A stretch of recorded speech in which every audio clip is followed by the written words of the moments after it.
Right now at 5, the grand opening may be on Saturday, but our very own Yana Abdullah gives you a sneak peek at what you can expect from the Cornell complex. And it is very cold and windy today. The wind shaking the camera at 36 in range line. We're going to talk temperatures and, of course, some flurry chances coming up. And manufacturing in Pittsburgh, Kansas has not slowed down despite the national manufacturing industry having a slow recovery due to the pandemic. Most watched news starts now. Good morning and welcome to the KOAM Morning News. It's 5 a.m. I'm Tanya Bach. I'm Chris Warner. So if you haven't stepped outside yet, make sure you grab a coat, a heavy coat, because chilly. It is cold outside. Now, see, Tanya says chilly. I say it's just downright cold outside. And some of us still looking at some rain showers around the area. Look at the Skywatch Storm Tracker, shows you where a few of those showers still are. And the rain that we've received, now on average, we've received about ½ an inch of accumulation across the area. But as you can see, there's some of us who got maybe about an inch and a quarter of rain. So not a bad total so far. And we have the gusty winds to deal with today. They'll be pushing upwards of 20, 30 miles an hour. But as we go through the afternoon and evening, the good news is they slowly start to die down. Roads are wet at 7th and range line, 38 degrees in Joplin. It is cloudy and cold. North wind at 18, making it feel like 28 out there. Temperatures across the area, chilly, 31 in Yates Center, 36 in Parsons, 41 in Neosho and Monette, and 39 in Carthage. And that places us upwards of 35 degrees colder now than we were 24 hours ago. A live look at the MoDOT camera at 36 in range line. Now it's zoomed in a little bit, so the wind is shaking it a bit more. It's not as breezy as the camera makes it look. Yellow light for your morning drive, though, as you can see, will be mostly cloudy. There's still a stray shower or two hanging on out there, and we may see a stray shower or two this evening. Most of us dry. We are cold, though. We're not. I don't think we're going to make it out of the 30s today for highs. Kids getting on the bus this morning, 35. North wind gusting to 30, and then later today, north wind gusting to about 25. I did not change that icon on there. I apologize. 34 when they get home and mostly cloudy, not thunderstorms. We're done with that for now. Mostly cloudy today. Again, maybe an isolated shower or two possible. 37 for the high. Most of us still, again, dry once we head into the afternoon and evening hours. 24 for the overnight low tonight under clearing skies. Friday night football, last big night of football across the area. Personal foul out there for the weather, 32 at kickoff, and by the fourth quarter, again, maybe an isolated shower or two, but downright chilly. And the weekend, kind of warmer, 41 on Saturday and 49 on Sunday under partly cloudy skies. We're going to take a look at the 7-day forecast, talk flurry chances, and I'm stressing it, flurry chances here in just a few minutes. All right, flurry chances. It's just cold. It is. I'll stop saying absolutely chilly. cold. Yeah, I'm trying to be optimistic. It's tough when the temperature drops almost 40 degrees, but yeah, it is chilly, it is cold, however you want to describe it. For some people, this is perfect weather, though. That's true. All right, thanks, Chris. Well, 4-day school week could happen in Baxter Springs, Kansas, and on Thursday night, parents and students were invited to the high school to hear more about a 4-day school week and what it would entail. Now, these are only preliminary discussions. Really, the main purpose that the message that I'm trying to get out is the recruitment of teachers and the retention of our teachers is vital these days, because I think the number of teachers available every year and the number of applicants that are out there, we've just noticed a trend of that's dwindling each year. There's going to be another meeting open to parents and students next week at Central Elementary. Missouri Southern's nursing department has a new way to train our future healthcare workers. The department held a ribbon cutting on Thursday for its new virtual reality simulation lab. It includes headsets, controllers, and access to a library of more than 200 virtual reality scenarios designed to allow students to work on different skills. Because an average Oculus goggle costs between $400 and $500, and then the application is relatively inexpensive and is a resource that students can use throughout the program. So, you know, we need to be good stewards of our students' resources and tuition dollars. So that's one of the big advantages of virtual reality. The new VR lab was paid for by an anonymous donation made with the intent of supplying students with innovative technology. Well, the Harry M. Cornell Arts and Entertainment Complex is opening its doors to the public this Saturday, and KOAM had a chance to get a tour and talk with officials from this awesome new complex and the impact it could have for the 4 states. The Cornell complex is ready after a year and a half of building. More than 300 donors contributed to the project. Emily Frankowski, the executive director of Connect to Culture, says this complex can attract national artists to perform. Oftentimes they're going from Kansas City maybe to Tulsa, and we're just right on the route. And so any opportunity for them to add more performances to where they're going just secures more income for them and fuels, their passion of performing. Complex opens at noon on Saturday with the ballet performance. Ribbon cutting will happen at 12:20 p.m. Well, the growth in the local manufacturing industry contributes to a thriving Pittsburgh economy. Dr. Michael Davison of Pittsburgh State University conducted an economic report that states jobs and payroll are both up this year.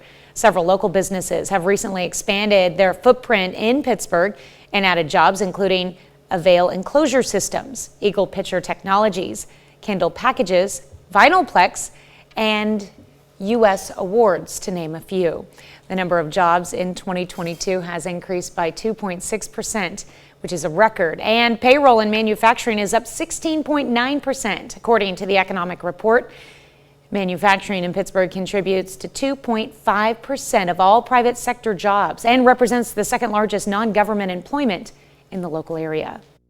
Because this is a community and a city government that supports business growth and is very business friendly, many of those homegrown success stories have been allowed to stay here and grow with the community, and I think they appreciate that. It's a great relationship that you don't find in every community. Pittsburgh manufacturing has outperformed the national manufacturing industry, which has not yet fully recovered from the pandemic. To read the full report, you can go to our website at KOAMnewsnow.com. All right, quick check of the sunrise and sunset for today. 6:53 is when the sun will rise. 5:11 is when it will set. Now for your 7-day forecast. Yeah, maybe a PM shower or two across the area today. Most of us dry. We clear out a bit for the weekend. As we head into Monday, that's when our first wintry mix comes up. 45 for the high. Partly cloudy Tuesday, Wednesday. Another possibility of a wintry mix on Thursday.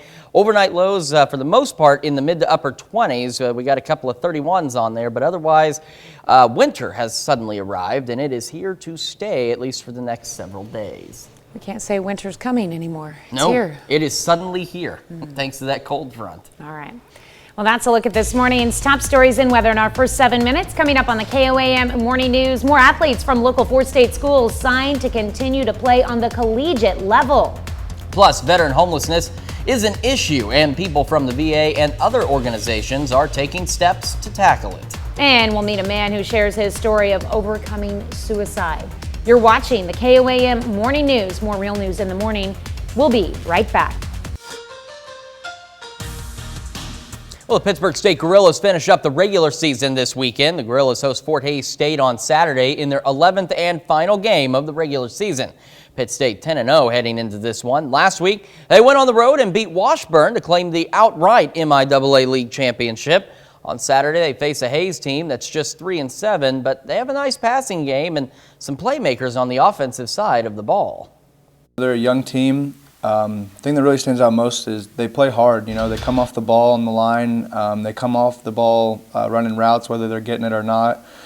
They got a couple young tight ends, and they do a good job blocking. So I think that's what really stands out about them. I've always felt like they've had good balance with the running game and the passing game, and I again thought that they do as good of a job as anybody of scheming you up and taking what the defense gives you. Really since I joined the league, and they'll have a good plan on offense as well. We have a few local student athletes who signed yesterday to continue their careers in college. We start in Galena with Blaze McNeamer signing to play college softball. McNeamer signed yesterday to go Division I and play at the University of North Texas in Denton. She's a multiple-time All-CNC player, and as a junior last season was first-team and All-State and a unanimous first-team All-Conference outfielder. Throughout all my conversations, they really showed that they cared, and they cared about what they were building at the program, and they just showed that they cared about me as a person and a player. In Fairland yesterday afternoon, 2 more softball players heading to the college level. Kinley Powell is headed to Southeast Kansas, signing to play at Labette Community College. Erica Schertz is going Division I, signing to join the Wichita State softball program. Schertz is no doubt one of the best we have in the area. She's an all-state selection, a 4-time all-district player, and 2-time district player of the year. She finished with 114 wins as a pitcher for Fairland. The coaching staff was really welcoming, and they just made me feel like I was wanted, and they were always really nice to me. My first year, I want to be able to get some playing time and just be able to help the team in any ways that I can. I'm really proud of making it to state 3 years of my 4 years here. It's really been an amazing opportunity that most people don't get. Yesterday was the opening day of the MIAA volleyball tournament in St. Joe, Missouri. In the quarterfinals, look at this, Pitt State knocks off 3rd-seeded Central Missouri in a sweep yesterday afternoon. 17 kills, 15 digs for Meg Otten. Pitt State moves on to face Nebraska Kearney in the tournament semifinals tonight. As for the Missouri Southern Lions, they're the 8th seed facing top-seeded Northwest Missouri. That one is final, and it's Northwest winning in a sweep 3-0. Well, still to come, an archaeologist with a dream to find Cleopatra's tomb may be close to achieving her dream. We're going to take another look at that chilly, cold forecast when the KOAM Morning News returns. Welcome back to the KOAM Morning News. Time for a little weather trivia for you on this Friday morning.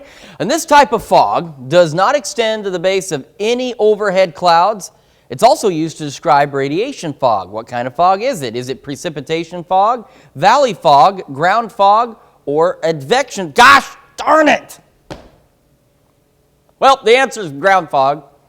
So this kind of fog is the one that's most common.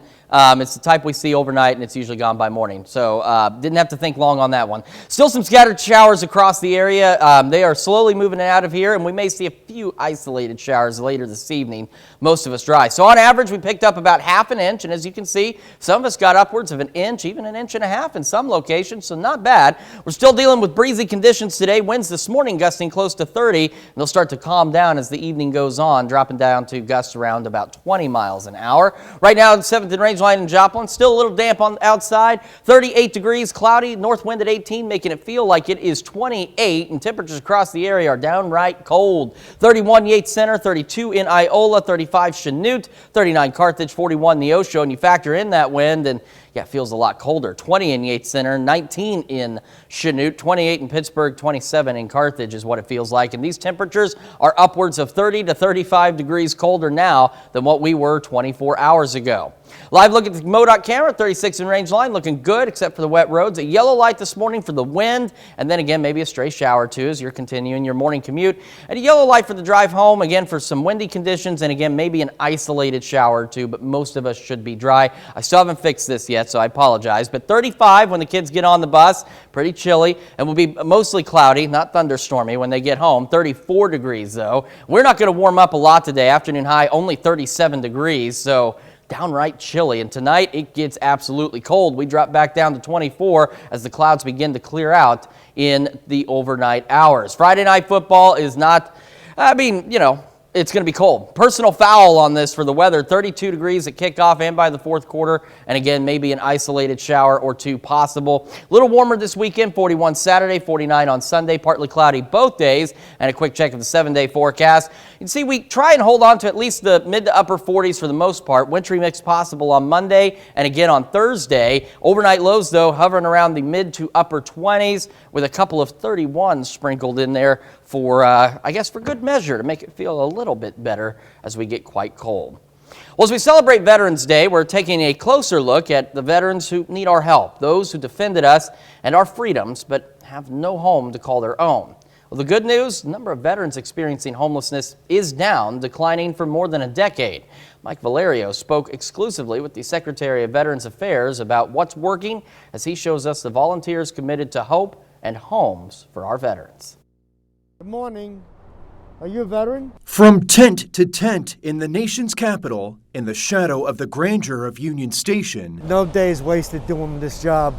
No days wasted. Navy veteran Hector Lugo, who was once homeless himself, has a mission, searching for fellow vets who survive, without a home. What branch of service have you served in? He finds one barely moving on the granite, foot outstretched as the world walks by. You know, I do have tears when I talk about them, when I'm talking to people who don't understand. The U.S. Department of Veterans Affairs says it's on track to meet its goal of housing 38,000 veterans this calendar year. Our outreach team goes out and engages veterans. We also provide supportive housing services. Ilana Marmon and Sharon Haddock explain there's a greater emphasis now on giving homeless vets a place to live first, rather than waiting for long-term treatment to be finished for possible substance abuse or mental health issues. The old school was veterans had to, be ready for housing. They had to be drug-free. With Housing First, we take you. If you're ready for housing, we get you into housing. Getting the number of homeless vets down to zero is the job of Veterans Affairs Secretary Dennis McDonough. So, Mr. Secretary, what do you think you've done differently to bring that number down? We aggressively work to identify by name our homeless veterans. Not only do we identify them by name, but we find out what it is that ails them and why are they in the situation that they find themselves. McDonough points to more money from Congress, funds helping to finish new homes for veterans like these studios and one-bedroom apartments at the VA in West Los Angeles. I think that the numbers, the amount of assistance that Congress has dedicated to this challenge and that local and state governments have dedicated to this challenge there's no question about that. The message from the VA and from formerly homeless vets like Hector. I'm not going to quit on you because when you were out there and you were serving our country, you didn't quit on us. In Washington, I'm Mike Valerio reporting. That brings us to our question for you this morning. Do you think the government does a good job of handling homeless veterans? Yes or no? You can vote at KOAMnewsnow.com/vote. You can do so through our app and, of course, take part in the discussion on our Facebook page. We'll be back with Health Watch right after this. Topping Health Watch this morning, suicide is a major cause of premature death in the U.S. Rates rising last year after 2 years of declines, and according to provisional data from the Centers for Disease Control and Prevention. Mandy Gaither has the story of why one man who seemed to have it all thought about taking his life and the journey that brought him to where he is now. I grew up in a very supportive home. I was the captain of my men's club soccer team. I did have a lot going for me. I don't think a single person on that campus truly knew that I was suffering from major depression and contemplating suicide. Andy Irwin strived to be the best, but he says his quest for perfection only led to despair. In his junior year of college, he says he found himself walking across a bridge. My hand is gripping this railing on the bridge so tightly that it almost looks like the color has vanished from it. There was a significant part of me at that point in time that almost wanted to jump off that bridge head first. He says he then called his parents and texted friends to let them know he was struggling. All I can remember is the feelings that I still felt of being heard, being seen, being supported. Suicide is the second leading cause of death for young people ages 10 to 34, according to the CDC. If they ever mention any thoughts of self-harm or suicide, we always want to take it seriously. Licensed therapist Jody Baumstein says helping your child to be resilient is key to helping their mental health. That starts by teaching healthy coping skills. And if there's a concern, ask direct, open-ended questions. Stay calm, actively listen, validate their feelings, and reduce access to lethal items like firearms and medications. If you're unsure about how your child is doing, talk to a licensed mental health professional. Irwin's now 27 and says treatment led to a new outlook. It doesn't mean that the circumstances of life won't have its ups and downs, but I'm building a toolkit and a foundation to propel me from that place. If you or a loved one are experiencing thoughts of suicide, self-harm, or any mental health crisis, call or text 988. Any thoughts of suicide should be taken seriously. That's a look at some of today's top health stories. You're watching the KOAM Morning News. And we've got a much colder day here for us across the 4 states, and even a few showers still hanging on this morning. We're going to break down your full forecast when the KOAM Morning News returns. Right now at 5:30, the grand opening may be on Saturday, but our very own Yana Tula gives you a sneak peek at what you can expect from the Cornell complex. Or outside to take a look at it, you're going to need a coat because it is downright cold out there. We're going to break down the full forecast coming up. And manufacturing in Pittsburgh, Kansas hasn't slowed down despite the national manufacturing industry having a slow recovery due to the pandemic. The 4 states' most watched news starts now. Good morning and welcome to the KOAM Morning News. It's now 5:30. My clock disappeared. I'm Tanya Buck. Yeah, that clock. I got used to it. Tim, which one of these days? I'm telling you, I'm going to put Tim on TV because Tim is really good about taking care of us here, and he just made the clock reappear. Tim is a magic man. He is. That's why you have never seen him. Does he really exist? We'll find out at some point. It's like the Great Oz. He is. He is the great and powerful Oz back there, because when I say we've got showers, he brings up the Skywatch Storm Tracker. See, look at that. Magic all around. There are still a few showers out there for some of us this morning. On average, we picked up about half an inch of rain, but as you can see, some of us got a little more, about an inch, inch and a half of rain. So not bad overall. Winds this morning and into the afternoon still gusting 20 to 30 miles an hour, but as you can see, as we head into the evening, they do die down just a little bit. Right now, 7th and Range line, still wet outside, 38 degrees, cloudy, north wind at 13, making it feel like it is 30 degrees outside. Cold temperatures across the area, 31 in Yates Center, 34 in Neodesha, 36 in Pittsburgh, 41 in Neosho, but you factor in that north breeze and it feels like 20 in Yates Center, 25 in Neodesha, 27 in Pittsburgh, and feels like 31 down in Neosho. This puts us about, anywhere from 20 to 30, even 40 degrees colder than where we were 24 hours ago. It's very chilly outside. The wind blowing the camera from MoDOT around a little bit at 36 in Range line, and for your morning drive, a yellow light because of the wind and maybe some stray showers still out there. And a yellow light for the drive home again. The wind, the biggest factor, but there may be an isolated shower or two. Kids getting on the bus this morning. Cold, 35, mostly cloudy, and I did get this fixed. 34 by the time they get home at 3 o'clock under still mostly cloudy skies. We're only going to hit a high of about maybe 37 today with an isolated shower or two possible this evening.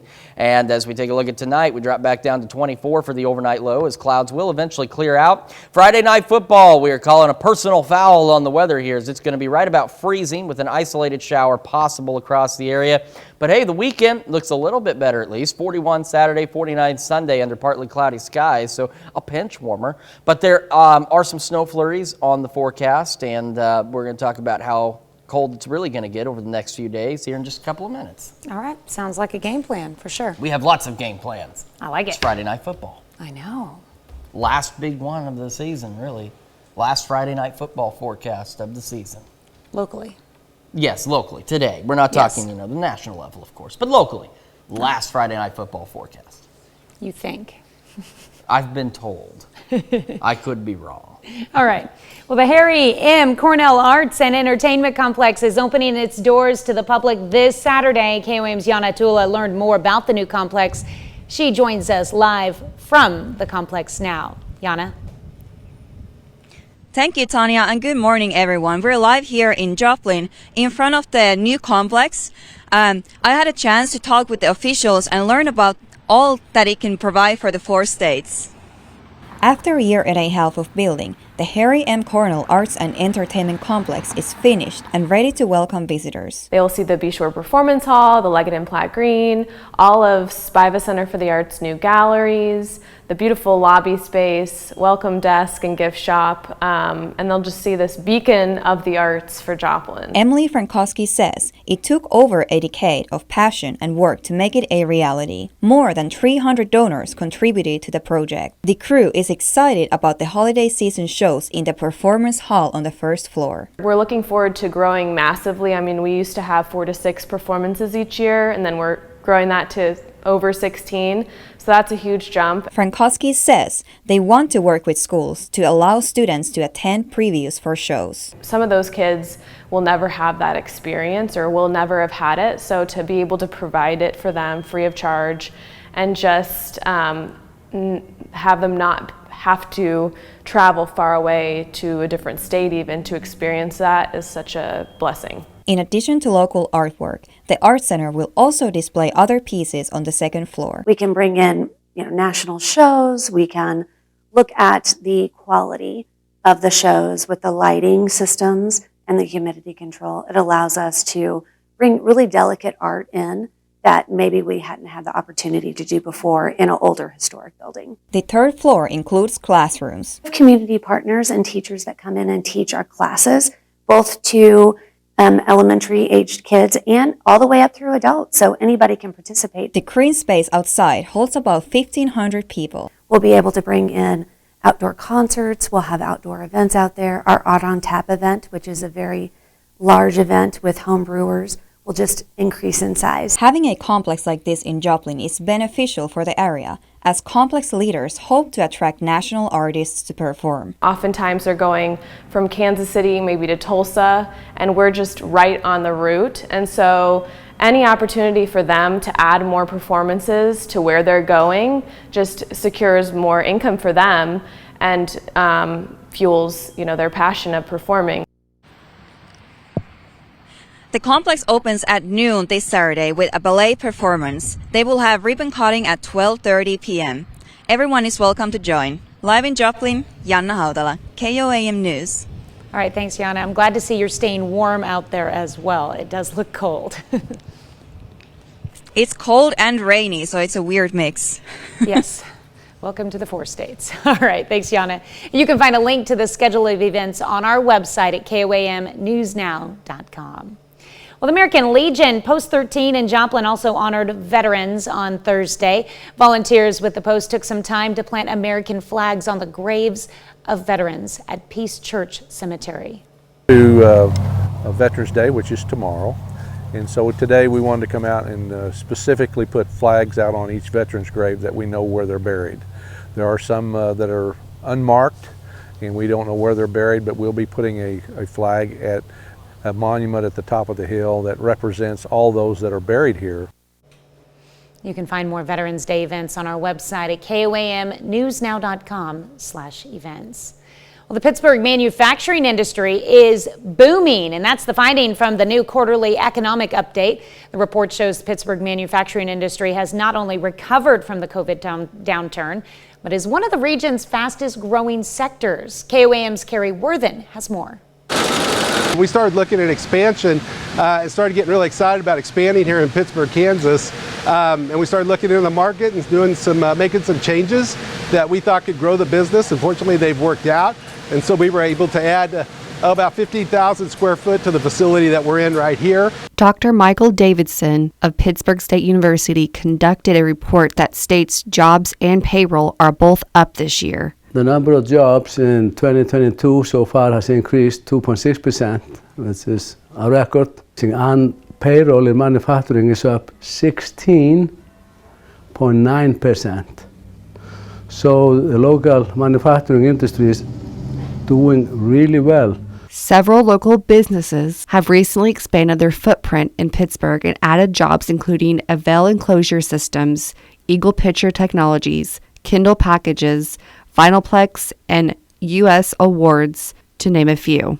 Because this is a community and a city government that supports business growth and is very business friendly, many of those homegrown success stories have been allowed to stay here and grow with the community, and I think they appreciate that. It's a great relationship that you don't find in every community. I think right now we are living one of the most exciting times for Pittsburgh, Southeast Kansas, the 4 states. We used to think of ourselves as being geographically unattractive, but it's almost turned itself upside down to be in a smaller community, but to have all the things that we have. In Pittsburgh, Carrie Worthen, KOAM News.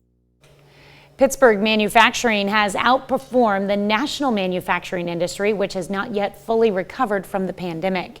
To read the full report, you can go to our website at KOAMnewsnow.com. Well, this morning we're discussing veteran homelessness. From tent to tent in the nation's capital, the shadow of the grandeur of Union Station, Navy veteran Hector Lugo, who was once homeless himself, has a mission: searching for fellow vets who survive without a home. The U.S. Department of Veterans Affairs says it is on track to meet its goal of housing 38,000 veterans this calendar year. There's a greater emphasis now on giving homeless vets a place to live first, rather than waiting for long-term treatment to be finished for possible substance abuse or mental health issues. That brings us to our question to you. Do you think that the government does a good job at handling veteran homelessness? So far, 9% of you say yes, 91% of you say no. Make sure you vote through our website, through the app, and of course take part in the discussion on our Facebook page. Quick check of your 7-day forecast. We get a little warmer through the weekend. Wintry mix possible on Monday and then again on Thursday. Temperatures do not make it out of the 40s, and overnight lows, for the most part, stay around the mid to upper 20s with a couple of 31-degree readings in there sprinkled in for good measure. All right, and that's a look at our top news stories coming up this half hour in the KOAM Morning News. From a book to a movie and now to a stage play, we'll give you a look at a modern adaptation of Harper Lee's To Kill a Mockingbird. Plus, the U.S. Embassy in Cuba is once again processing visas. We'll have the latest. You're watching the KOAM Morning News. More real news in the morning. We'll be right back. Topping World Watch, the United States will once again allow Cubans to apply for immigrant visas at the U.S. Embassy in Havana. The U.S. suspended services in 2017 after diplomats at the embassy became ill with what was termed Havana syndrome. Cuba has denied it targeted embassy personnel. State Department officials announced Thursday the resumption of visa processing will begin early next year, even though the embassy allowed some limited visa services this year. Over the past 5 years, Cubans who wanted to enter the U.S. had to apply for visas through third countries. Critics say the process was too costly and took too much time. A tunnel discovered beneath an Egyptian temple may lead to Cleopatra's tomb. An archaeologist and her team have discovered a 4,281-foot tunnel located 43 feet underground. A series of clues lead the archaeologists to believe that Cleopatra's tomb may be located in the Temple of Osiris in the ruined city of Taposiris Magna on Egypt's northern coast. Cleopatra was considered in her time to be the human incarnation of the goddess Isis and may have buried her husband Mark Antony in the temple to reflect on the myth that Antony was considered to be the god Osiris. Taposiris Magna has been battered by earthquakes over the centuries, which has caused it to collapse and sink under waves of water. Now, this is where archaeologists plan to look next. And although it's too early to tell where these tunnels lead, archaeologists hope it leads them to the most important discovery of the century, Cleopatra's tomb.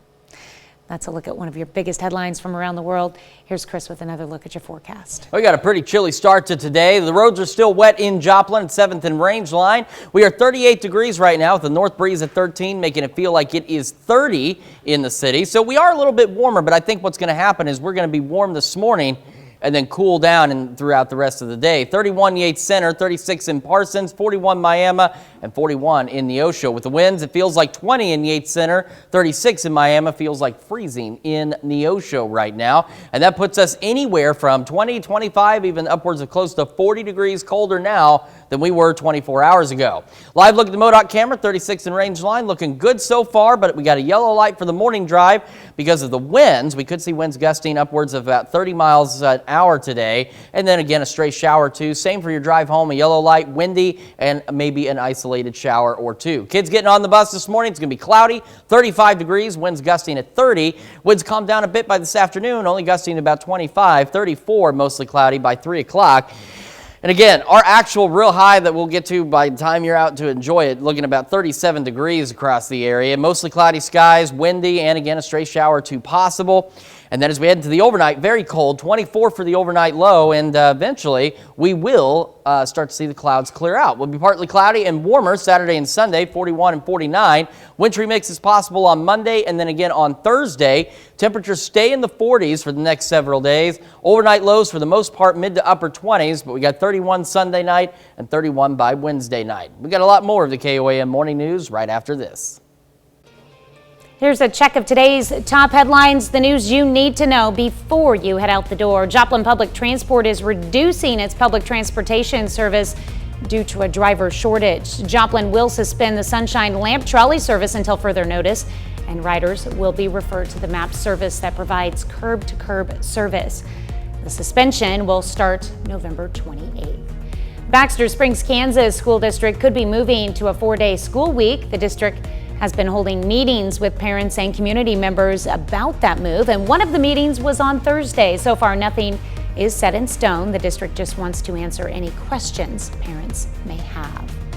Galena High School is treating local veterans to breakfast and performances from the band and choir. For 26 years, Galena has hosted a veterans celebration where students get to meet a local veteran and put on a performance showcasing patriotic music. And the American Legion Post 13 in Joplin also took the time to honor veterans on Thursday.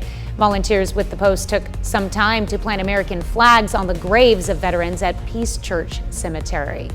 That's a check of today's top headlines, the news you need to know before you head out the door. And a look at that forecast before you head out the door. Roads are still wet in Joplin. A few stray showers hanging on this morning, and it is chilly. 38 degrees, north wind at 18, making it feel like 28. Temperatures across the region are also quite cold. 34 in Neodesha, 36 Parsons, and 41 in Neosho. You factor in the wind, feels like 24 in Neodesha, 28 in Parsons, and feels like freezing in Neosho. And this morning, we are anywhere from 20 to 30, even close to 40 degrees colder than where we were 24 hours ago. MoDOT camera 36 in range line. Looking all right. Yellow light for your morning drive with the windy conditions. Winds gusting 20, 30 miles an hour. Mostly cloudy, maybe a stray shower. And same story for your drive home. Yellow light, mostly cloudy, maybe a stray shower, a bit breezy and near freezing. Kids getting on the bus this morning. Cold, 35, mostly cloudy, and it'll be even colder, 34 by the time they get home in mostly cloudy skies.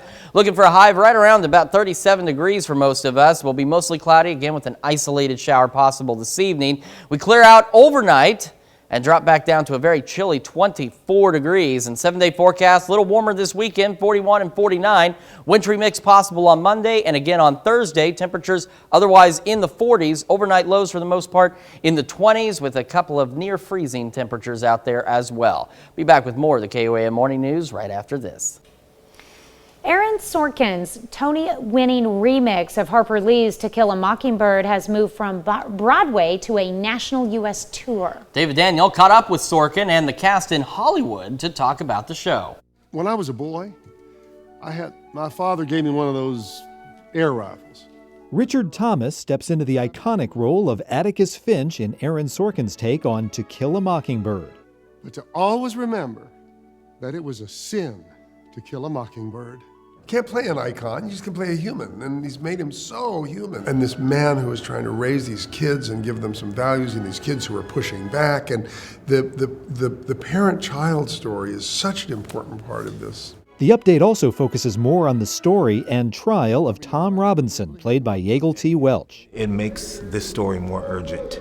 And less about it being a timeless classic, but more a present reality that we still have to address. You would expect, you would hope that a story like this would become less relevant every day, that it would be kind of a museum piece.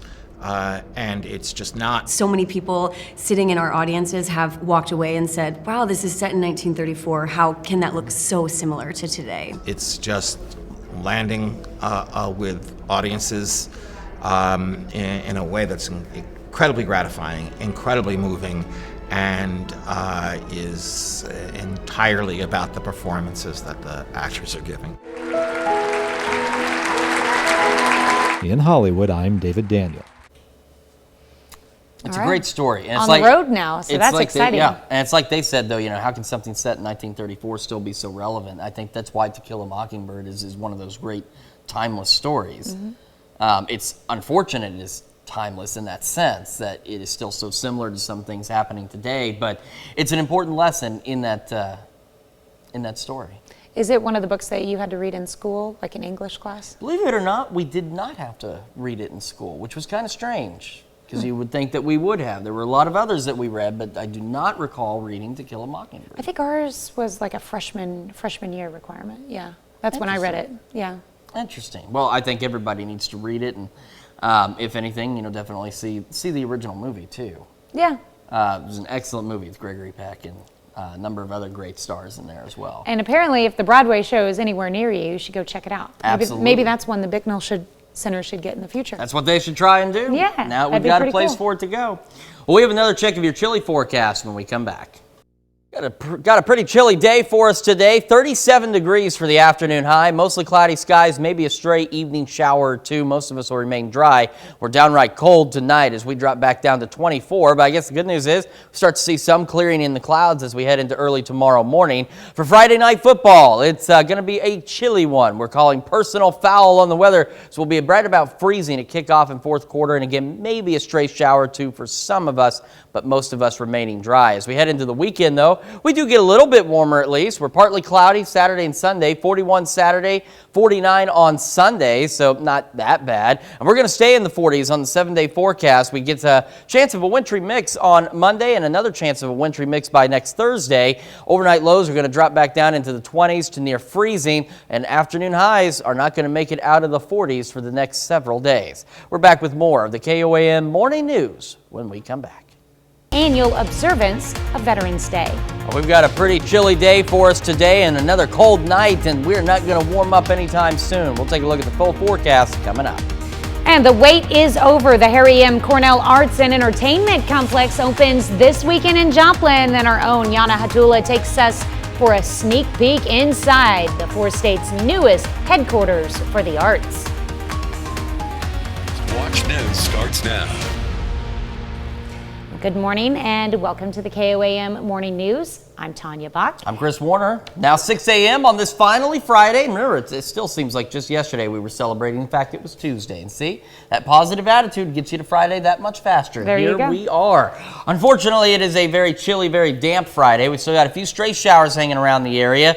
On average so far, we received about half an inch of rain from the storms and everything overnight. And some of us, as you can see, got upwards of an inch, maybe even close to an inch and a half of rain. So some much needed rain across the area. We're going to be dealing with windy conditions today. Wind gusts this morning around 30, and as we head into the afternoon, they'll be still gusting, but down a little bit to around 20. 7th range line. Roads are wet, but otherwise not bad. 37 in Joplin right now. North wind at 16, making it feel like 28. Temperatures across the area are on the cold side. 30 in Yates Center, 34 in Parsons, 39 in Neosho, and 39 in Monette. Factor in that wind, feels like 20 in Yates Center, feels like 25 in Parsons, 29 in Neosho, and 26 in Monette. And our temperatures this morning anywhere upwards of about 40 degrees cooler now, well, not cooler, colder now than what we were 24 hours ago. Live look at the MoDOT camera, 36th in range line. Looks good so far. Yellow light for your morning drive, mostly for the wind, and then again, maybe an isolated shower or two. And we hold on to the yellow light for your drive home as we continue with the breezy conditions and maybe a stray shower or two. Most of us will be dry this evening, but a stray shower or two is possible. As kids get on the bus this morning, cold, 35, mostly cloudy skies, and when the bus brings them back home, not going to be any warmer, 34 and mostly cloudy. Looking at a high today right around 37 degrees with mostly cloudy skies, and again, maybe an isolated evening shower or two. Tonight we clear out, 24 for the overnight low, and for Friday night football, the last Friday night football forecast of the season, personal foul on the weather tonight, freezing at kickoff and by fourth quarter with, again, an isolated shower possible. Most of us, again, dry. In the weekend, though, we warm up a little bit. It's crazy. We're already to the point where, 49 is warm compared to what we're seeing right now. 41 Saturday, 49 Sunday, partly cloudy skies. But we do have some snow flurries in the forecast possible. And it's not really going to do a lot of warming over the next several days. And we'll talk about all that here in just a couple of minutes. Oh, wow. Okay. Going to be cold. Get used to it. It is. Absolutely get used to it. All right, exciting news to start off this half hour with. The Harry M. Cornell Arts and Entertainment Complex is opening its doors to the public this Saturday. That's tomorrow. KOAM's Yana Hatula learned more about the new complex, and she joins us live from the venue now. Good morning, Yana.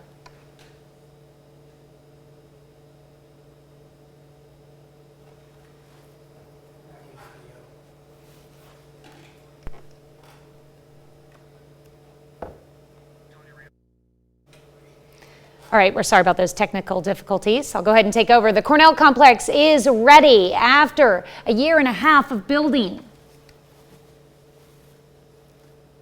More than 300 donors contributed to the project. Emily Frankowski, the executive director of Connect to Culture, says this complex can attract national artists to perform.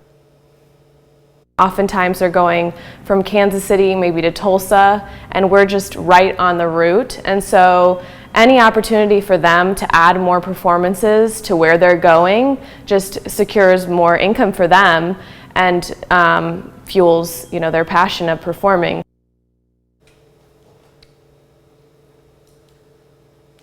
Complex opens at noon on Saturday with a ballet performance. Ribbon cutting will happen at 12:20 p.m.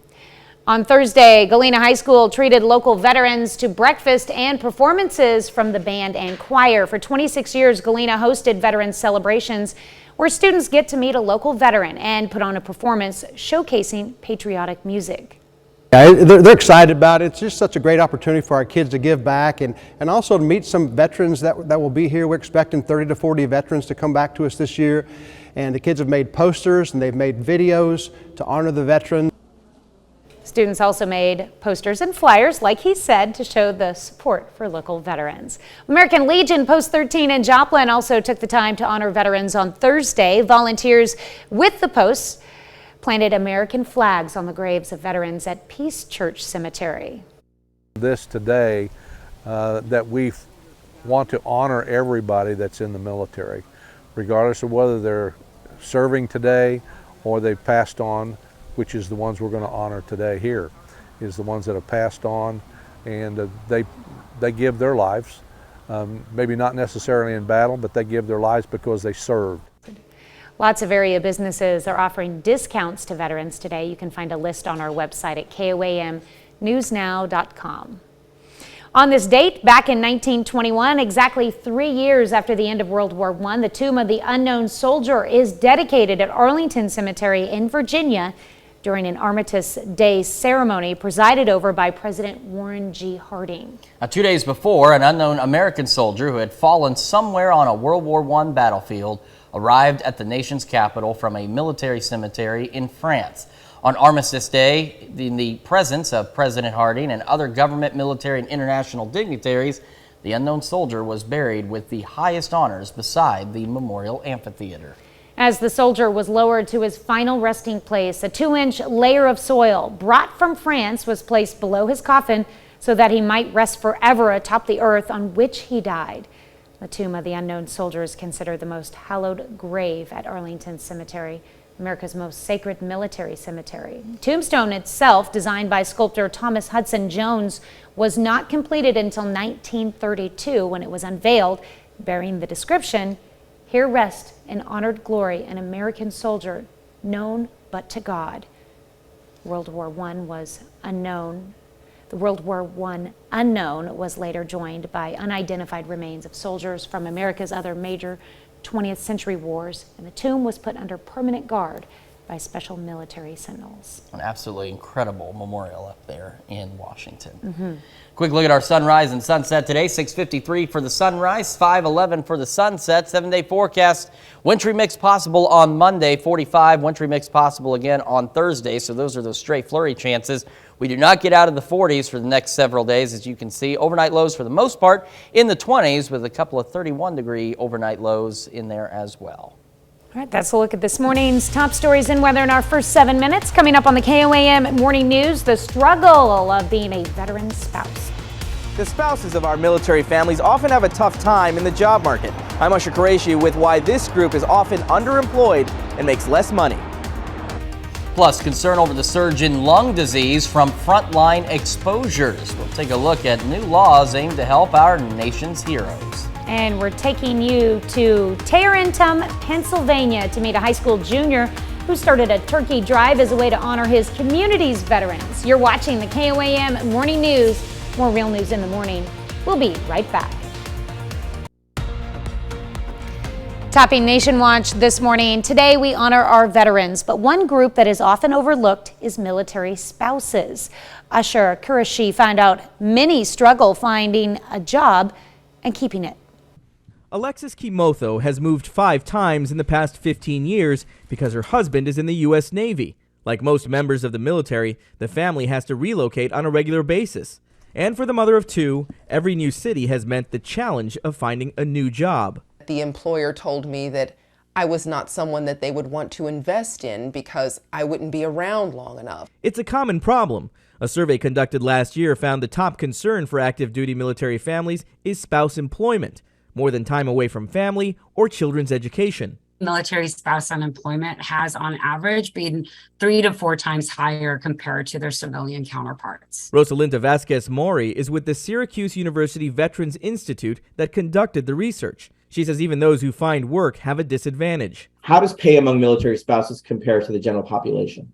So we've looked at this a number of different ways, and on average, military spouses make about 37 to 38% less. Recently, there's been some relief with the shift in where people work. Has the rise in remote work been a game changer for military spouses? Absolutely. For the last 2 years, Kimotho has been working from home with Instant Teams, which connects military spouses with businesses in need of remote workers. Erica McManus and a fellow military spouse started the company.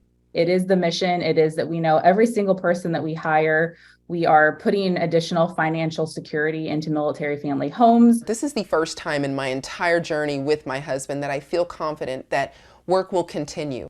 Kimotho says her family may be moved again this summer, but at least this time, the job will stay the same. Usher Qureshi, CBS News, Chicago. That's a look at one of today's top national stories. Here's Chris with a look at your forecast. Yeah, so we still have a few stray showers in southwest Missouri hanging on this morning. They'll be exiting as we go through the day. On average, we picked up about half an inch of rain across the area. Some of us got roughly an inch and a half of rain, so not bad from the storms. We still have gusty winds today. This morning, they're going to be gusting around 30 miles an hour. As we head into the afternoon and evening, they'll calm down just a little bit and start gusting around 20 miles an hour. Right now at 7th and Range Line, the roads are still wet this morning in Joplin. 37, north wind at 16, making it feel like 28. Temperatures across the area are chilly. 38 Center, 32 Neodesha, 37 Chitopa, and 39 in Miami. And you factor in the wind, it feels like 20 in Yates Center, 22 in Neodesha, and feels like 31 in Miami this morning. And our temperatures this morning upwards of 40 degrees colder now than we were 24 hours ago. Live look at the MoDOT camera, 36 in Range Line. Now it's zoomed in a bit, so the wind is shaking it a little more. It's not that windy out there, but it is breezy this morning. And we have a yellow light for your morning drive, mostly because of the wind. Will be mostly cloudy, maybe a stray shower or two. Same reasons for a yellow light for your drive home today, as will be mostly cloudy, maybe a stray shower and breezy. Kids getting on the bus this morning, mostly cloudy, 35 degrees when they get on the bus, and not much warmer when they get home. 34, mostly cloudy by 3 o'clock. Looking at a high of about 37 degrees today, mostly cloudy again with an isolated shower or two possible. Heading into tonight, the skies will eventually start to clear out early tomorrow morning. Will be 24 for our overnight low. For Friday night football, the last forecast of the season, we're calling a personal foul on the weather, as we'll be right around freezing during the games, and again, an isolated shower or two possible. We're a little warmer this weekend though. 41 Saturday, 49 on Sunday, partly cloudy on both days, but overnight lows are going to be downright chilly in the 20s.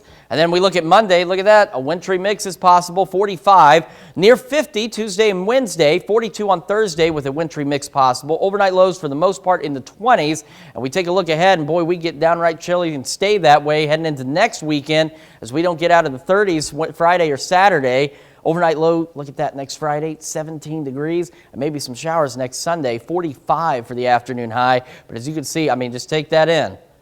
It is cold. Not really any warmth going on at all for the next several days here in the 4 states. We've got more of the KOAM Morning News when we come back. Topping Health Watch this morning, some veterans and active military members suffer from lung disease after exposures to burn pits and dust during their service.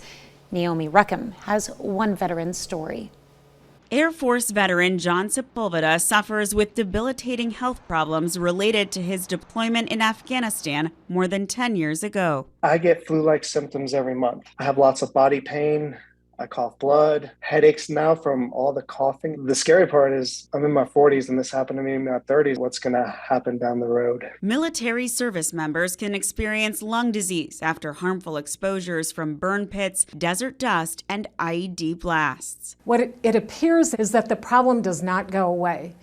In some of our patients who are veterans with respiratory diseases from deployment, they may actually get worse. Dr. Cecile Rose is with National Jewish Health in Denver, which created the Center for Deployment-Related Lung Disease to better understand and diagnose these injuries and develop treatments. Asthma is one of the diagnoses where we have something to offer. For the small airways disease or bronchiolitis, we are starting to look at some of the treatment possibilities as we understand the inflammation that causes this scarring.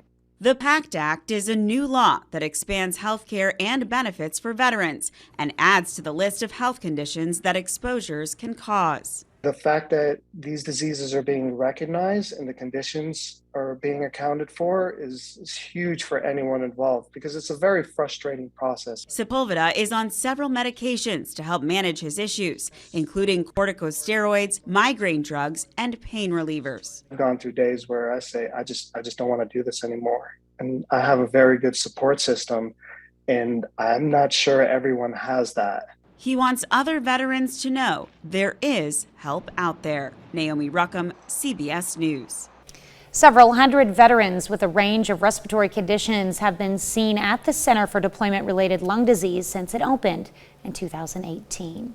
That's a look at some of today's top health stories. You're watching the KOAM Morning News. We've got a really chilly day for us today and a very cold start to this day. Roads are still on the damp side in Joplin right now. 37, north wind at 16, making it feel like 28. And it's cold across the area. 38 Center, 33 Chanute, 35 Pittsburgh, and 37 in Carthage. You factor in the wind, feels like 22 in Iola, 28 Center, 27 Pittsburgh, and 27 in Carthage. And we are upwards of almost 40 degrees colder now than what we were 24 hours ago. 36 in Rangeline, MoDOT camera there looking pretty good so far. A yellow light for your morning drive with the mostly cloudy skies, winds gusting to about 30 miles an hour this morning, and again maybe a stray shower or two. Yellow light for the drive home, same reasons. Mostly cloudy skies, obviously not a reason for a yellow light, but we do have a chance of a stray shower or two, and winds will be gusting about 20 miles an hour. Kids get on the bus, it's going to be cold, 35 degrees under mostly cloudy skies, 34 by 3 o'clock. The time they come home, still mostly cloudy. That's the theme for today. Mostly cloudy, an isolated shower or two possible this evening, mainly along and south of I-44. Most of us dry. High of 37. We go into tonight, very cold night ahead of us. We drop back down to 24, but I guess on the plus side, we see some clouds start to clear out of here. We're a little bit warmer this weekend. Partly cloudy Saturday and Sunday, 41 and 49. A wintry mix possible on Monday, and then another wintry mix possible by next Thursday. We do not get out of the 40s for the next several days, and our overnight lows mostly in the mid to upper 20s, and a couple of 31-degree readings in there as well. We'll be back with more of the KOAM Morning News right after this. The Harry M. Cornell Arts and Entertainment Complex is opening its doors to the public this Saturday. That's tomorrow, and KOAM's Yana Tula learned more about the new complex. She joins us live from the venue this morning. Thank you, Tanya. Good morning. We're live here in Joplin in the new complex. I'm here with Emily Frankowski from Connect to Culture. Welcome. Thank you. Thanks for coming. Yes, thank you. How are you this morning? Oh, I'm good. I'm a little tired, but I'm ready. I'm excited for this complex to open to the public. So very soon, this Saturday. Oh yes, very soon, tomorrow. How much work did this take to complete this whole complex? This vision has been in the works since around 2007, 2009. So over a decade of hard work from many dedicated individuals in the community, both Connect Culture, Spiva Center for the Arts, the Cornell Complex Board, all of the 300 plus donors that helped make this center alive. So a lot of hard work. Oh yes. What is like the best thing for you about this complex? Is there something that you really love, some part of this? Well, for me, I love that it's an intentional spot in Joplin for the arts to grow and thrive, but specifically to connect to culture. We're in our home theater. We never have had our own space before. This is the B Shore Performance Hall. Seats 435, so we'll have our shows here. We'll grow our season from usually 4 to 6 a season to over 16. So that's a lot of growth in a very short time. We also have the Leggett and Platt Green outside, which is an outdoor amphitheater, which will seat about 1,500. So we are going to have so many different shows for all different sorts of people here, and having our own spot will just help us bring more and more to the area. Yes, and then if people want to come join the performances, when are they going to be able to purchase tickets if they are wanting to look at that? Well, they could come down on Saturday, noon to 5, and buy their season tickets. Season tickets to the public go on sale this Saturday in tandem with the opening of the complex. And then single tickets don't start until December 1st. So season tickets are the best. So you get like the first chance to pick your seats and you get 20% off. So it's a really good deal.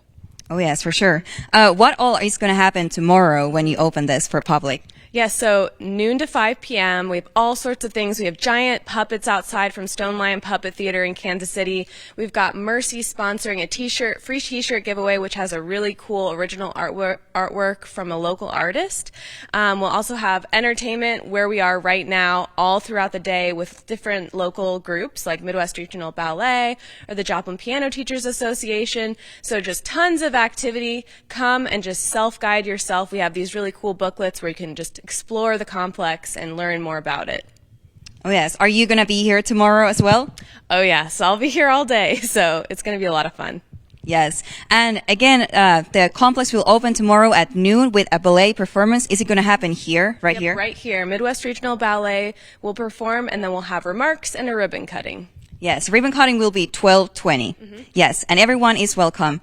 Thank you for the interview. Thank you for joining us. Yes, thank you. Yes. Live in Joplin, I'm Yana Hautala with KOAM News. It sounds like tomorrow is going to be a really exciting day. Thank you so much, Yana. We will be right back. Right now at 6:30, remembering those who serve. Ceremonies and celebrations across the 4 states mark the annual observance of Veterans Day. We're upwards of 40 degrees colder today than we were yesterday. We'll talk about the cold temperatures and some snow flurry chances coming up. For the Harry M. Cornell Arts and Entertainment Complex opens this weekend in Joplin, and our own Yana Hatula takes us for a sneak peek inside the 4 states' newest headquarters for the arts. The 4 states' most watched news starts now. And welcome to the KOAM Morning News. It's now 6:29. I'm Tanya Buck. I'm Chris Warner. So it's a very chilly day for us across the 4 states, and it's going to remain that way for quite some time. Right now it's 7th and Range Line.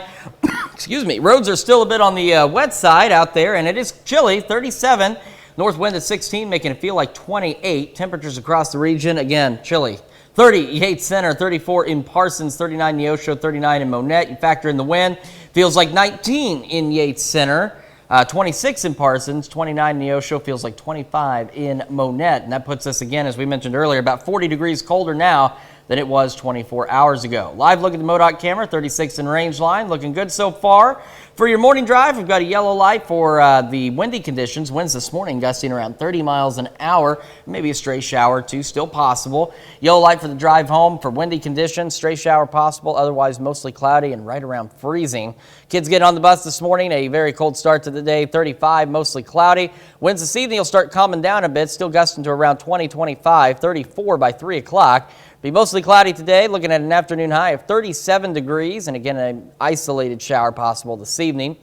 Starting to clear out tonight, though. We get very cold, 24 for the overnight low. Last Friday night football forecast of the season, we are calling personal foul on the weather, as we'll be right around freezing for the games tonight. And again, maybe an isolated shower or two. But hey, the weekend looks a little better at least. 41 on Saturday, 49 on Sunday. Partly cloudy skies, so a pinch on the warmer side. But there are some snow flurries in the forecast. We're going to talk about those here in just a couple of minutes. It's too early for snow for me. I agree, but unfortunately, there are a few flakes possible in the next about 72 hours. I feel like we went from summer to winter just like that. We had a few days of fall in there. A little bit of fall, but yeah, we went Maybe from summer to winter too, in a matter of hours. So there we are. We're here. All right. Thanks, Chris. Well, the Harry M. Cornell Arts and Entertainment Complex is opening its doors to the public this Saturday. KOAM's Yana Tula learned more about the new complex, and she joins us live from the venue now. Good morning, Yana. Good morning, Tanya, and thank you very much. We're live here in Joplin in the new Cornell complex. Actually, this is the auditorium, the new auditorium they have here. So I had the chance to talk with officials about this new complex and the importance and impact it can have for the 4 states. The Cornell complex is ready after a year and a half of building. More than 300 donors contributed to the project. Emily Frankowski, the executive director of Connect to Culture, says this complex can attract national artists to perform. This is also a possibility for younger generation to experience high-level live performances. We're partnering with Joplin schools to bus in different classes to get a preview of that evening's performance. It will be a free show. We have the Ignite series, which is for kids and their families. So we have children's theater and children's music. So we're looking forward to providing more opportunities like that. The complex opens tomorrow. Performance right here in the auditorium. They will also have a ribbon cutting at 12:20 p.m. Everyone is welcome to join, and it's free.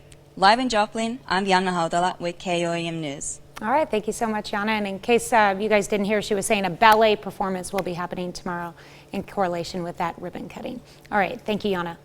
We take this time to honor today's four-state hero, Staff Sergeant Aaron Roofs of the United States Air Force.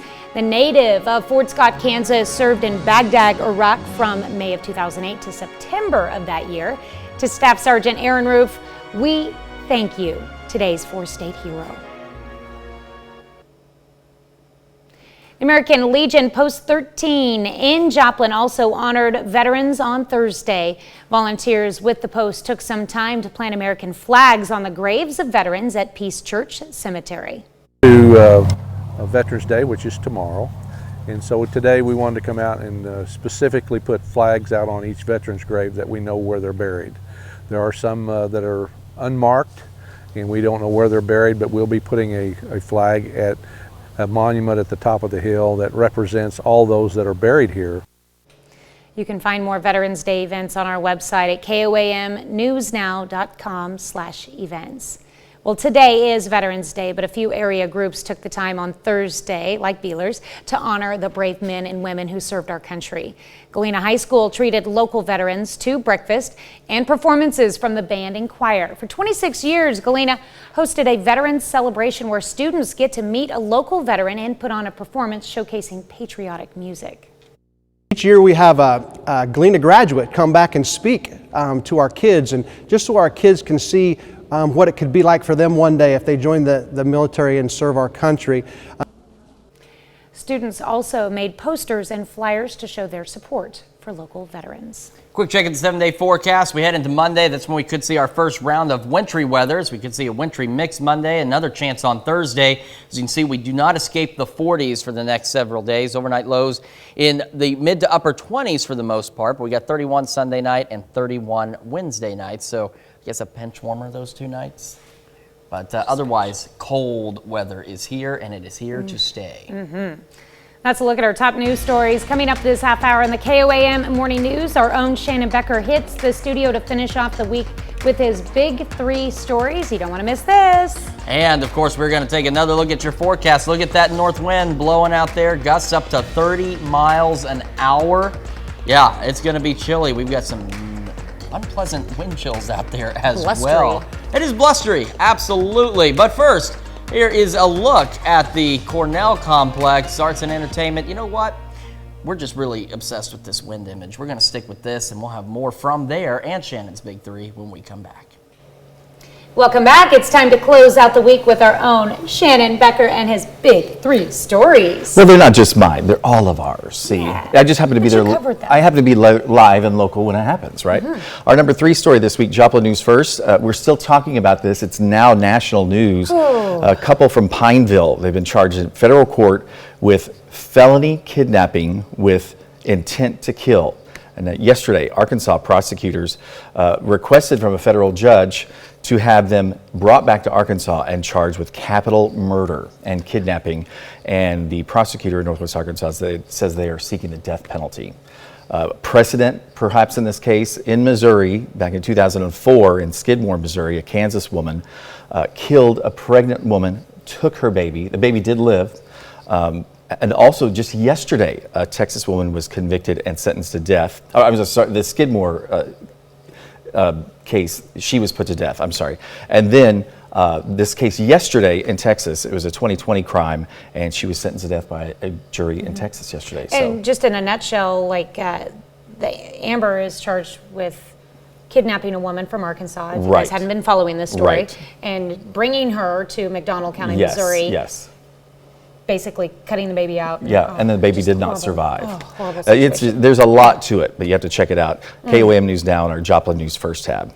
Number 2, this came down yesterday. It was 7th and Maiden Lane. It was originally built as a Taco Tico. I always wondered, you know, the kind of weird shape of the building and stuff. Taco Tico kind of, as a company, went out of business in the late 80s.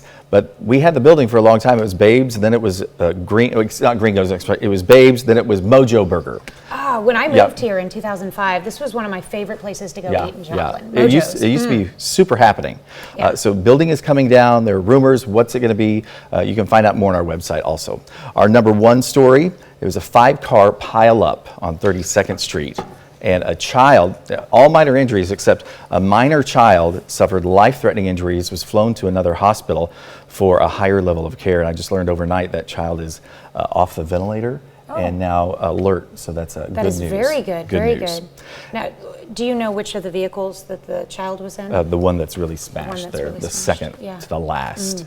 There's a minivan and the child was in the back seat with another child, both in their car seats. But if you can see the damage there, it's just horribly significant. Yeah, there's no backseat anymore. Yeah, and then our bonus story of the week, today at noon, a Vietnam soldier who was killed is going to be recognized and added to the memorial at Memorial Hall. The class of 1965 at Joplin High School realized recently that Lawrence McCrae's name was not on the memorial, which I'm not necessarily sure why, but they have paid now to have his name put on the memorial. I was there the other morning when they did that, and today at noon they'll have a ceremony for Lawrence. He was a part of the class of 1965, and then he was killed while serving our country overseas in a non-related, they call it a non-hostile accident. They were building a runway for planes to land, and he was injured when there was an explosion.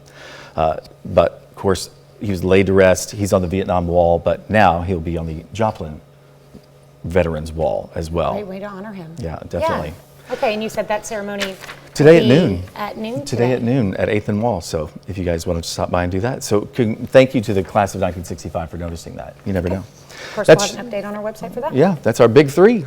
Joplin News First. Who's somebody having a birthday? Yeah, and you know what? You're here. It's time for birthdays. Would you mind joining us and becoming an official member of the birthday club? Statistics tell us birthdays happen every day, which is crazy, but statistics anyway.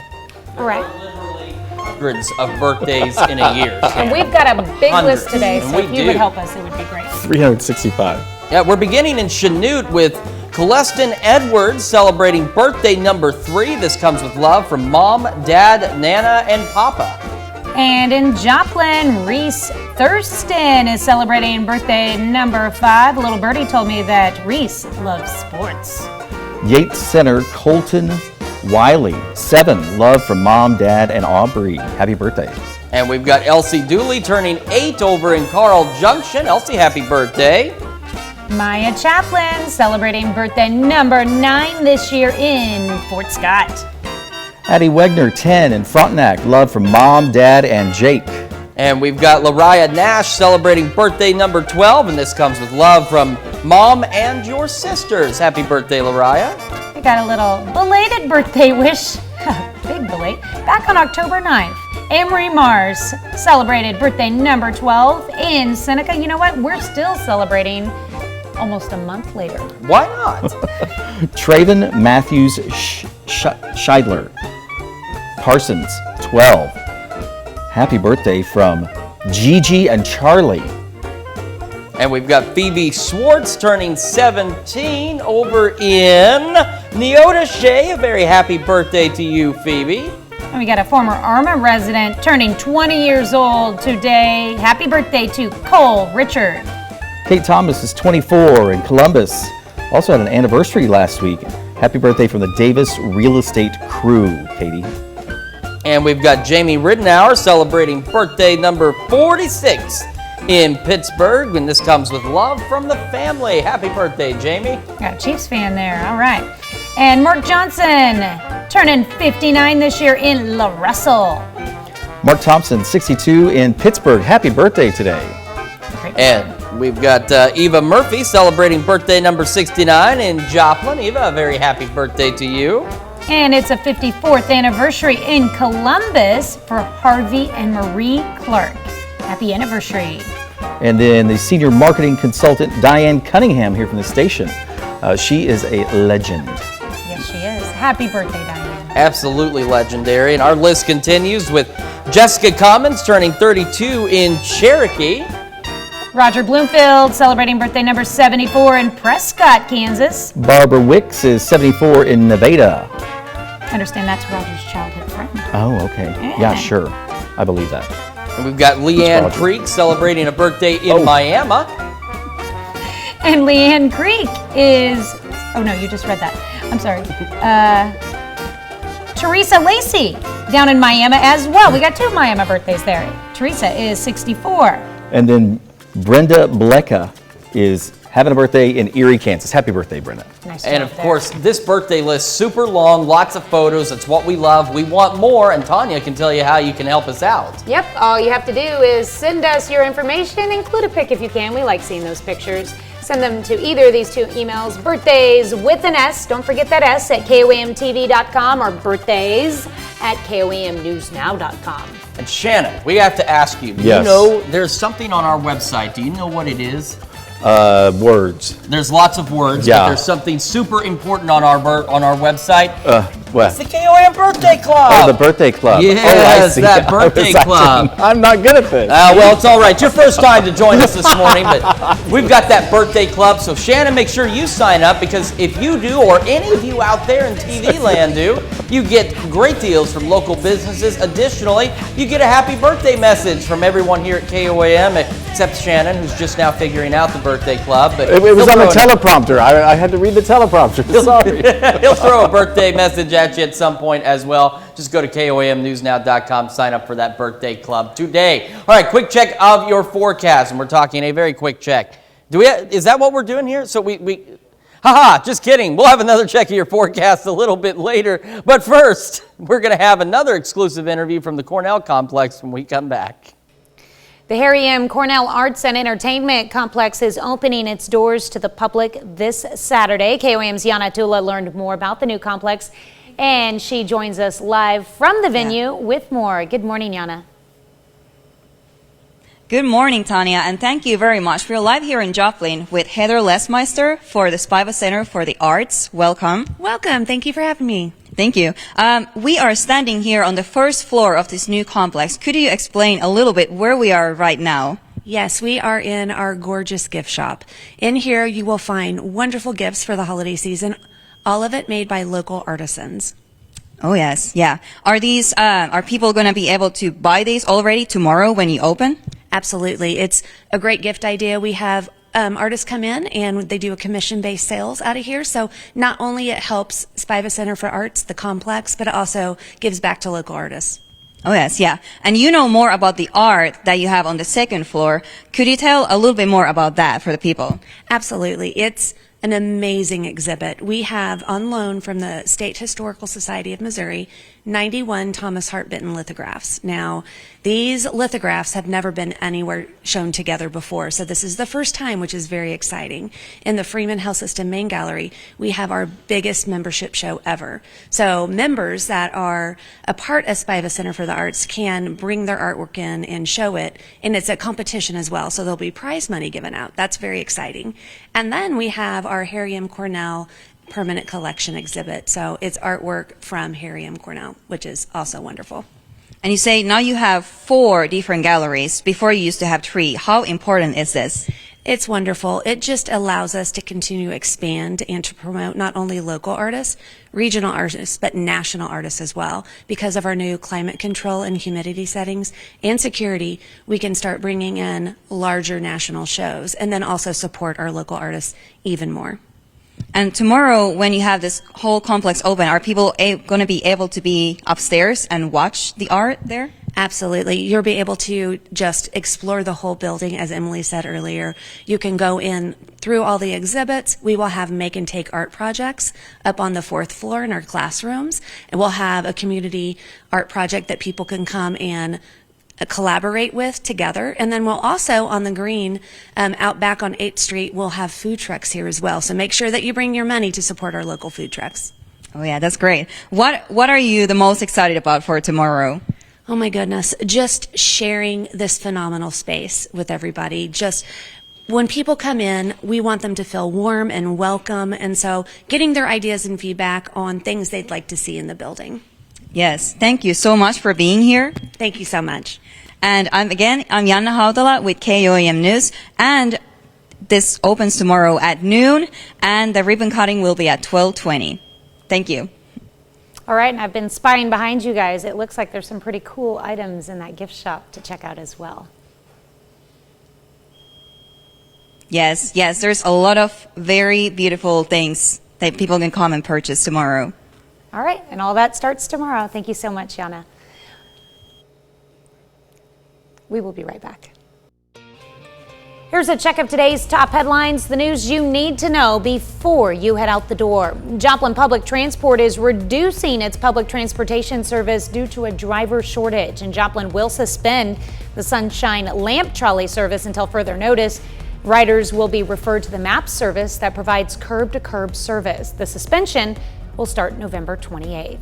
Baxter Springs, Kansas School District could be moving to a 4-day school week. The district has been holding meetings with parents and community members about that move. And one of the meetings was on Thursday. So far, nothing is set in stone. The district just wants to answer any questions parents may have. And Galena High School is treating local veterans to breakfast and performances from the band and choir. For 26 years, Galena has hosted a veterans celebration where students get to meet a local veteran and put on a performance showcasing patriotic music.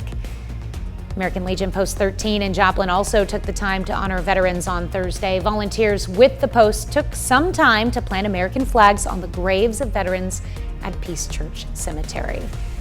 That's a check of today's top headlines, the news you need to know before you head out the door. And real quick, we just got a notice here from Columbus. The Columbus School District at Columbus High School is also honoring veterans this morning with a breakfast in the cafeteria at 8:15, and there'll be a program in the auditorium at 8:45. So veterans, make sure you stop by Columbus today as well. And it's going to be a good day to go inside for some breakfast and a performance because it's going to be chilly. 37, mostly cloudy, maybe a stray shower or two this evening. As we go through tonight, we get downright cold. 24 the overnight low. Skies will eventually start to clear as we head into early tomorrow morning. Decent weekend, 41 Saturday, 49 on Sunday, partly cloudy. Wintry mix possible Monday, and then again on Thursday. We do not get out of the 40s for highs, and for the most part, our lows are in the mid to upper 20s for the rest of the next several days. It's just going to be cold. It's going to be cold. That's right. Well, coming up today at noon, we're making country store hermit bars in the Mr. Food Test Kitchen. That sounds interesting. And of course, your morning news continues on KOAM with CBS Mornings. How organizations that help facilitate organ transplants may not be doing enough to secure viable organs to save lives. That's coming up on CBS Mornings. Or you can switch on over with us on Fox 14, where your only local morning news continues. And this morning, our own Shannon Becker is back in the studio. We're going to recap those big 3 news stories, plus add a few new details. All right, and we're headed back out to the Cornell Arts and Entertainment Complex with KOAM's own Yana Hatala for another update on that, as the grand opening is tomorrow at noon with a ribbon cutting 12:20. She'll have all those details and a neat little sneak peek of the facility over on Fox 14. That's going to wrap it up for us for now, though. We'll see you back here Monday morning at 5 a.m. And we're going to do it all again today at noon.